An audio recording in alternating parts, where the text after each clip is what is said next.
ಜೈ ಭಾರತ್ ಮಾತಾ ಕಿ. ಭಾರತೀಯ ಜನತಾ ಪಕ್ಷಕ್ಕೆ, ಭಾರತೀಯ ಜನತಾ ಪಕ್ಷಕ್ಕೆ, ಸನ್ಮಾನ್ಯ ಶ್ರೀ ಅಟಲ್ ಬಿಹಾರಿ ವಾಜಪೇಯಿ ಅವರಿಗೆ, ಸನ್ಮಾನ್ಯ ಶ್ರೀ ಅಟಲ್ ಬಿಹಾರಿ ವಾಜಪೇಯಿ ಅವರಿಗೆ.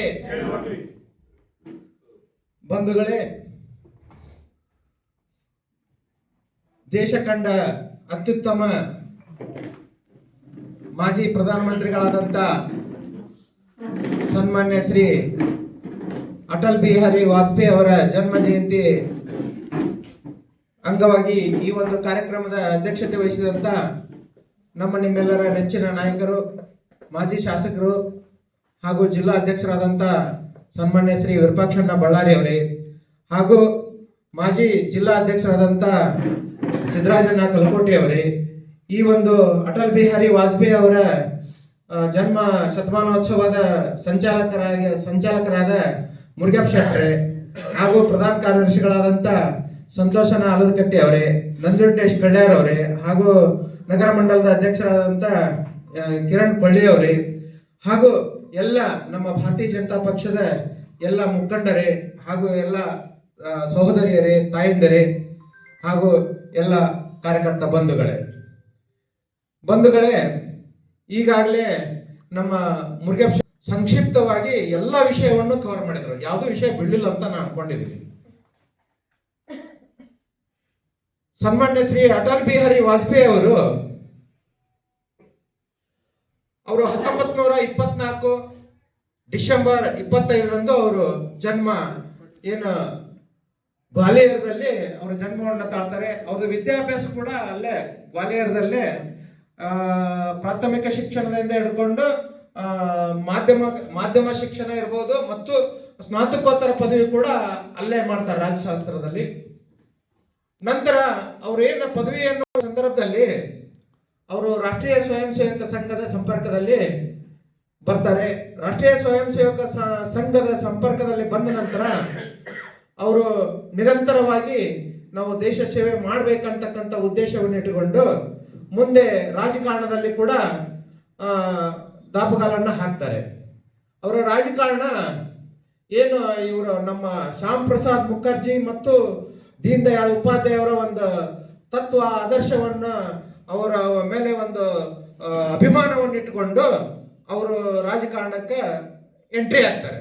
1951ರಲ್ಲಿ ಏನು ಜನಸಂಘ ಆರಂಭ ಆಯಿತು, ಜನಸಂಘ ಪಕ್ಷ. ಆ ಜನಸಂಘದಲ್ಲಿ ಕೂಡ ಅವರು ಕಾಯಂ ಸದಸ್ಯತ್ವವನ್ನು ವಹಿಸಿಕೊಂಡು ಅಲ್ಲಿ ನಿರಂತರವಾಗಿ ಕೆಲಸವನ್ನು ಮಾಡಲಿಕ್ಕೆ ಆರಂಭ ಮಾಡಿದರು. ಕೆಲಸವನ್ನು ಮಾಡತಕ್ಕಂಥ ಸಂದರ್ಭಗಳಲ್ಲಿ ಅವರು ನಂತರ ಏನಪ್ಪ ಈ ತುರ್ತು ಪರಿಸ್ಥಿತಿಗೆ ಒಳಗಾದರು. ಏನು ಅವ್ರನ್ನ ಒಳಗಡೆ ಏನು ಈ ಶ್ರೀಮತಿ ಇಂದಿರಾ ಗಾಂಧಿ ಅವರು ಏನು 1975ರಲ್ಲಿ ತುರ್ತು ಪರಿಸ್ಥಿತಿಯನ್ನ ಜಾರಿಗೆ ತಗೊಂಡು ಬಂದ್ರಲ್ಲ, ಅಂತ ಸಂದರ್ಭದಲ್ಲಿ ಅವರಿಗೆ ಎಲ್ಲ ನಮ್ಮ ದೇಶಭಕ್ತರು ಅಂತಕ್ಕಂಥ ಯಾರ್ಯಾರು ಇದ್ರು ಅವ್ರನ್ನ ಎಲ್ಲರನ್ನೂ ಕೂಡ ಹಿಡಿದು ಜೈಲಿಗಟ್ಟುವಂತ ಕೆಲಸ ಇಂದಿರಾ ಗಾಂಧಿ ಅವರು ಮಾಡಿದ್ರು. ಅದರಲ್ಲಿ ಕೂಡ ಮುಖ್ಯವಾಗಿ ಪಾತ್ರ ವಹಿಸಿದವರು ಕೂಡ ಜೈಲನ್ನು ಅನುಭವಿಸಿದವರು ಕೂಡ ನಮ್ಮ ಅಟಲ್ ಬಿಹಾರಿ ವಾಜಪೇಯಿ ಅವರು ಅಂತ ಹೇಳಕ್ ಇಷ್ಟಪಡ್ತೀನಿ ಬಂಧುಗಳೇ.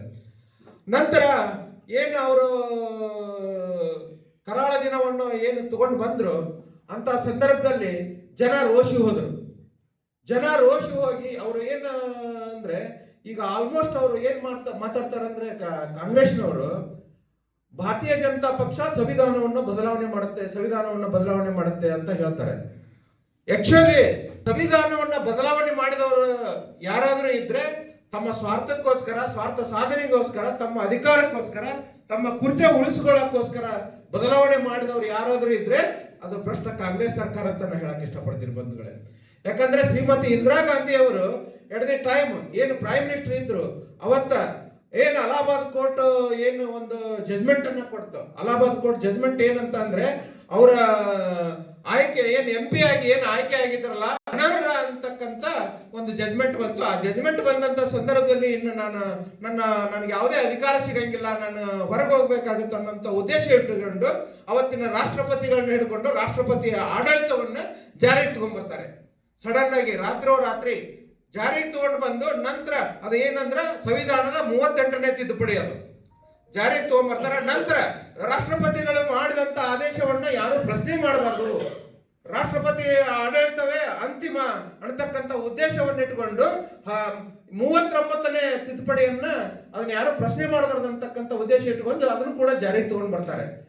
ನಂತರ 40ನೇ ತಿದ್ದುಪಡಿ ಏನಂದ್ರೆ, ನಮ್ಮ ದೇಶ ನಾವು ಏನು ನನಗೆ ಅಧಿಕಾರ ಐತಿ, ನಾ ಏನ್ ಮಾಡ್ತೀನಿ, ಯಾವುದೇ ಪತ್ರಿಕೆಯವರ ಇರ್ಬೋದು, ಯಾವುದೇ ಮಾಧ್ಯಮದವರು ಇರ್ಬೋದು, ಯಾವುದೇ ಮೀಡಿಯಾದವರು ಇರ್ಬೋದು, ಯಾರು ಪ್ರಶ್ನೆ ಕೂಡ ಮಾಡಬಾರ್ದು ಅನ್ನತಕ್ಕಂಥ ಉದ್ದೇಶ ಇಟ್ಕೊಂಡು ಅವತ್ತ ಪತ್ರಿಕಾ ಮಾಧ್ಯಮಗಳು ಕೂಡ ಅಭಿವ್ಯಕ್ತಿ ಸ್ವಾತಂತ್ರ್ಯದ ಮೇಲೆ ನಿರ್ಬಂಧ ಹೇರಿದಾಗ ಅವಾಗ ಯಾವುದೇ ಮತ್ತೆ ದೇಶದಲ್ಲಿ ಇವತ್ತಿನಷ್ಟು ಈ ಏನು ಸೋಷಿಯಲ್ ಮೀಡಿಯಾ ಅಥವಾ ಮಾಧ್ಯಮಗಳು ಪ್ರಚಲಿತ ಇರಲಿಲ್ಲ. ಅವಾಗ ಏನೇ ಇದ್ರು ಪತ್ರಿಕೆಗಳಲ್ಲಿ ಪ್ರಕಟ ಆಗಬೇಕಾಗಿತ್ತು, ಅವ್ರನ್ನ ನಿರ್ಬಂಧ ಇಟ್ಟು ಅವ್ರ ಮ್ಯಾಗ ನಿರ್ಬಂಧ ಹೇರಿದ್ರು. ಹಾಗಿದ್ದಂತ ಸಂದರ್ಭದಲ್ಲಿ ನಂತರ ಜನ ರೋಸಿ ಹೋಗಿ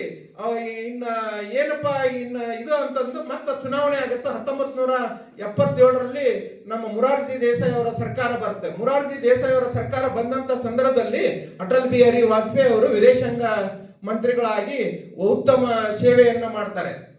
ಅವರು ನಿರಂತರ ಸಂಸದರಾಗಿ ಸುಮಾರು ವರ್ಷಗಳ ಸೇವೆಯನ್ನ ಮಾಡಿದಂಥವ್ರು ಹೆಚ್ಚಿನ ಅವಧಿಯನ್ನ ಮುಗಿಸಿದವರು ಯಾರಾದ್ರೂ ಇದ್ರೆ ಅದು ಅಟಲ್ ಬಿಹಾರಿ ವಾಜಪೇಯಿ ಅವರು. ಯಾಕಂದ್ರೆ ಅವರಿಗೆ ಉತ್ತಮ ಸಂಸದೀಯ ಪಟ್ಟು ಅಂತಂದು ಕೂಡ ಪ್ರಶಸ್ತಿ ಬಂತವರಿಗೆ. 1997ರಲ್ಲಿ ಅವ್ರಿಗೆ ಪದ್ಮವಿಭೂಷಣ ಪ್ರಶಸ್ತಿ ಸಿಕ್ತು. 94ರಲ್ಲಿ ಅವರಿಗೆ ಉತ್ತಮ ಸಂಸದೀಯ ಪಟ್ಟು ಅಂತ ಪ್ರಶಸ್ತಿ ಬಂತು. ನಂತರ ಅವರಿಗೆ ಭಾರತ ರತ್ನ ಪ್ರಶಸ್ತಿ ಪ್ರಧಾನಮಂತ್ರಿ ಆಗಿ ಹೋದ ನಂತರ ನಮ್ಮ ಭಾರತೀಯ ಜನತಾ ಪಕ್ಷದ ಸರ್ಕಾರ ಬಂದಂತ ಸಂದರ್ಭ 2015ರಲ್ಲಿ ಭಾರತ ರತ್ನ ಪ್ರಶಸ್ತಿ ಕೂಡ ಅವರಿಗೆ ದೊರೆಯಿತು. ಯಾಕೆ ಅವ್ರಿಗೆ ಇಷ್ಟೆಲ್ಲ ಪ್ರಶಸ್ತಿಗಳು ಬಂದವಪ್ಪ ಅಂದ್ರೆ ಅವರ ಒಂದು ಕಾರ್ಯವೈಖರ್ಯ ಮತ್ತು ಅವ್ರು ಮಾಡ್ತಕ್ಕಂಥ ಕೆಲಸ, ಅವರ ದೇಶಾಭಿಮಾನ ಯಾವ ರೀತಿ ಇತ್ತಂದ್ರೆ, ರಾಷ್ಟ್ರವೇ ನನ್ನ ದೇವರು, ರಾಷ್ಟ್ರೀಯತೆಯೇ ನನ್ನ ಧರ್ಮ. ಅವ್ರ ಕಾನ್ಸೆಪ್ಟ್ ರಾಷ್ಟ್ರವೇ ನನ್ನ ದೇವರು, ರಾಷ್ಟ್ರೀಯತೆಯೇ ನನ್ನ ಧರ್ಮ ಅಂತಕ್ಕಂಥ ಒಂದು ಯಾವುದೇ ಜಾತಿ ಭೇದ ಭಾವ ಇರ್ಲಾರ್ದನ ಈ ಒಂದು ತತ್ವವನ್ನು ಇಟ್ಟುಕೊಂಡು ಅವರು ಆಡಳಿತವನ್ನು ಮಾಡಿದರು. ಪ್ರಧಾನಮಂತ್ರಿಗಳ ಇದ್ದಂತ ಸಂದರ್ಭದಲ್ಲಿ ನಮ್ಮ ಕರ್ನಾಟಕಕ್ಕೂ ಕೂಡ ಹೆಚ್ಚಿನ ಒಂದು ಅಭಿವೃದ್ಧಿ ಕೆಲಸ ಮಾಡುವಲ್ಲಿ ಅವರು ಆಶೀರ್ವಾದ ಮಾಡಿದಾರೆ ಅಂತ ಹೇಳಕ್ ಇಷ್ಟಪಡ್ತೀನಿ ಬಂಧುಗಳೇ.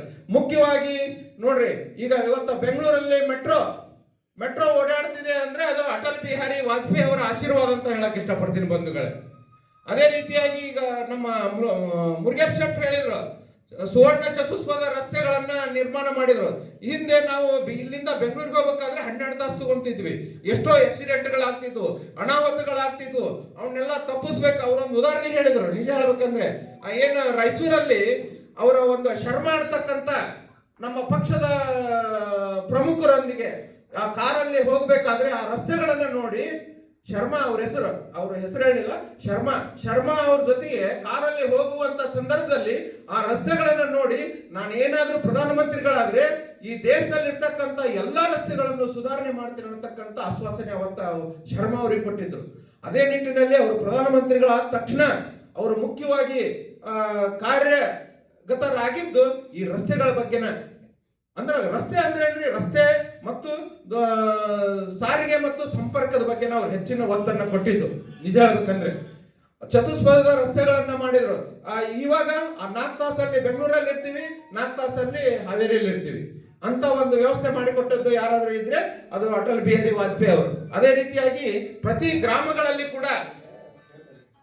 ಗ್ರಾಮಗಳಿಗೆ ಹೋಗ್ಬೇಕಂದ್ರೂ ಕೂಡ ರಸ್ತೆ ಇರ್ತಿದ್ದಿಲ್ಲ. ಅವರು ನೂತನವಾಗಿ ಗ್ರಾಮ ಸಡಕ್ ಯೋಜನೆಯನ್ನ ಜಾರಿಗೆ ತಗೊಂಡು ಬಂದು ಪ್ರತಿಯೊಬ್ಬ ಗ್ರಾಮೀಣ ಜನತೆಗೆ ಅನುಕೂಲ ಮಾಡಿಕೊಟ್ಟಂತ ಯಾರಾದ್ರೂ ಇತಿಹಾಸವನ್ನ ಸೃಷ್ಟಿ ಮಾಡಿದವರು ಇದ್ರೆ ಅದು ಅಟಲ್ ಬಿಹಾರಿ ವಾಜಪೇಯಿ ಅವರು ಅಂತ ಹೇಳಕ್ ಇಷ್ಟಪಡ್ತೀನಿ ಬಂಧುಗಳೇ. ಮತ್ತು ಅನೇಕ ಇವತ್ತ ಹುಬ್ಳಿಗೆ ನಮ್ಮ ಉತ್ತರ ಕರ್ನಾಟಕದಲ್ಲಿ ಯಾವುದೇ ಅಭಿವೃದ್ಧಿ ಸಹಿತ ಕಂಡಿದ್ದಿಲ್ಲ. ನೈಋತ್ಯ ರೈಲ್ವೆಯನ್ನು ಕೂಡ ಆ ಕಡೆ ಮೈಸೂರು ವಲಯಕ್ಕಿತ್ತು ನಮ್ದೆಲ್ಲ ಹುಬ್ಳಿ. ಅದನ್ನು ಕೂಡ ಇವತ್ತು ನಮಗೆ ನೈಋತ್ಯ ರೈಲ್ವೆ ವಲಯವನ್ನ ಸ್ಥಾಪನೆ ಮಾಡಿ ಅದಕ್ಕೆ ಆಶೀರ್ವಾದ ಮಾಡಿದ್ದು ಯಾರಾದ್ರೂ ಇದ್ರೆ ಅದು ಅಟಲ್ ಬಿಹಾರಿ ವಾಜಪೇಯಿ ಅಂತ ಹೇಳಕ್ ಇಷ್ಟಪಡ್ತೀನಿ ಬಂಧುಗಳೇ. ಮತ್ತೆ ಗ್ರಾಮ ಸಡಕ್ ಯೋಜನೆ ಆಯ್ತು, ಆಮ್ಯಾಗ ಶಿಕ್ಷಣದ ಬಗ್ಗೆ 6 ರಿಂದ 14 ವರ್ಷದ ಮಕ್ಕಳಿಗೆ ಉಚಿತ ಶಿಕ್ಷಣ ಕೊಡಬೇಕು, ಪ್ರತಿಯೊಬ್ಬರು ಶಿಕ್ಷಣವಂತರಾಗಬೇಕು, ಪ್ರತಿಯೊಬ್ಬರು ಒಂದು ಸಂಸ್ಕಾರವಂತರಾಗಬೇಕು, ಸಮಾಜದಲ್ಲಿ ಒಳ್ಳೆ ನಿಟ್ಟಿನಲ್ಲಿ ಅವರು ಕೂಡ ಪ್ರತಿಯೊಬ್ಬರು ಬದುಕಬೇಕು ಅನ್ನುವಂಥ ಉದ್ದೇಶವನ್ನು ಇಟ್ಟುಕೊಂಡು ಸರ್ವ ಶಿಕ್ಷಣ ಅಭಿಯಾನವನ್ನು ಕೂಡ ಜಾರಿಗೆ ತಗೊಂಡು ಬಂದರು. ಸರ್ವ ಶಿಕ್ಷಣ ಅಭಿಯಾನ ಜಾರಿಗೆ ತಗೊಂಡು ಬಂದ ನಂತರ ಅನೇಕ ಇವತ್ತು ಗ್ರಾಮೀಣ ಮಟ್ಟದಲ್ಲಿ ಇರ್ತಕ್ಕಂಥವ್ರು ಎಲ್ಲ ದುಡ್ಡು ಕೊಟ್ಟು ಓದಕ್ ಆಗ್ತಿದ್ದಿಲ್ಲ. ಏನು ಫ್ರೀ ಎಜುಕೇಶನ್ ಬಂತು ಅವಾಗ ಪ್ರತಿಯೊಬ್ಬರು ಕೂಡ ಶಿಕ್ಷಣವಂತರಾಗುವಂತ ಅವಕಾಶವನ್ನ ಕಲ್ಪಿಸಿಕೊಟ್ಟವರು ಯಾರಾದ್ರೂ ಇದ್ರೆ ಅದು ಅಟಲ್ ಬಿಹಾರಿ ವಾಜಪೇಯಿ ಅವರಂತ ಹೇಳಕ್ ಇಷ್ಟಪಡ್ತೀನಿ ಬಂಧುಗಳೇ. ಮತ್ತು ಅವರಿಗೆ ಅನೇಕ ಪ್ರಶಸ್ತಿಗಳು ಕೂಡ ಬಂದವು. ಏನು ಪದ್ಮವಿಭೂಷಣ ಇರ್ಬೋದು, ಅತ್ಯುತ್ತಮ ಸಂಸದೀಯ ಪಟ್ಟು ಹಾಗೂ ಅತ್ಯುತ್ತಮ ಏನು ಭಾರತ ನಮ್ಮ ಇಡೀ ದೇಶದಲ್ಲೇ ಉನ್ನತ ಪ್ರಶಸ್ತಿ ಆದಂತ ಭಾರತ ರತ್ನ ಪ್ರಶಸ್ತಿ ಇರ್ಬೋದು. ಮತ್ತು ಅವರು ಬರೇ ರಾಜಕಾರಣಿಗಳಷ್ಟೇ ಆಗಿದ್ದಿಲ್ಲ, ಅವರೊಬ್ಬ ಮಹಾನ್ ಕವಿಯಾಗಿದ್ರು, ಒಬ್ಬ ಮಹಾನ್ ಚಿಂತಕರಾಗಿದ್ರು, ಈ ದೇಶಭಕ್ತರಾಗಿದ್ರು. ಇನ್ನೂ ಅನೇಕ ಕೆಲಸ ಕಾರ್ಯಗಳನ್ನು ಈ ನಮ್ಮ ದೇಶಕ್ಕಾಗಿ ಅವರ ತಮ್ಮ ಪ್ರಾಣವನ್ನೇ ಮುಡುಪಾಗಿಟ್ಟಂತವ್ರು ಆಗಿದ್ರು ಅಂತ ಹೇಳಿ ಈ ಸಂದರ್ಭದಲ್ಲಿ ನನಗೆ ಮಾತಾಡಲಿಕ್ಕೆ ಅವಕಾಶ ಮಾಡಿಕೊಟ್ಟಂತ ಎಲ್ಲ ನಮ್ಮ ನಾಯಕರಿಗೆ ಹಾಗೂ ಎಲ್ಲ ನಮ್ಮ ದೇವದುರ್ಲಭ ಕಾರ್ಯಕರ್ತ ಬಂಧುಗಳಿಗೆ ಹಾಗೂ ಎಲ್ಲ ತಾಯಂದಿರಿಗೆ ವಂದಿಸಿ ನನ್ನ ಮಾತನ್ನ ಮುಗಿಸುತ್ತೇನೆ. ಜೈ ಹಿಂದ್, ಜೈ ಕರ್ನಾಟಕ.